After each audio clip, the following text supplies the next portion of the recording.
જામનગરની કાલાવડ નગરપાલિકાના 7 વોર્ડની 28 બેઠકો પર ચૂંટણી યોજાશે, જેમાં ભાજપ, કોંગ્રેસ અને આમ આદમી પાર્ટી વચ્ચે જંગ જામશે।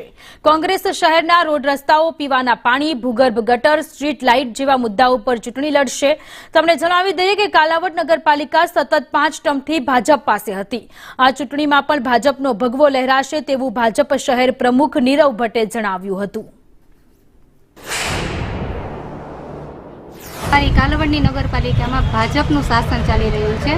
જે લોકો એવું કહે છે કે અમે આટલા સારા કામ કર્યા છે, પણ અત્યારે કાલાવડ તાલુકામાં અને કાલાવડ શહેરમાં નગરપાલિકા દ્વારા અવધ સોસાયટી છે, કૃષ્ણા સોસાયટી છે, એમ હેલીપેડ છે, ત્યાં લોકોને પૂરું પાણી પડતું નથી। તો ચૂંટણીમાં ભાજપનો 24 બેઠકમાં ભવ્ય વિજય થયો હતો। આગામી ચૂંટણી મુખ્યમંત્રી ભૂપેન્દ્રભાઈ પટેલ, જિલ્લા પ્રમુખ રમેશભાઈ મુંગરા, સાંસદ પૂનમબેન માડમ, ધારાસભ્ય મેઘીભાઈ ચાવડાની આગેવાનીમાં ફરી પાછો ભાજપનો ઝંડો નગરપાલિકામાં લહેરાશે અને જંગી બહુમતીથી ભાજપ જીતશે।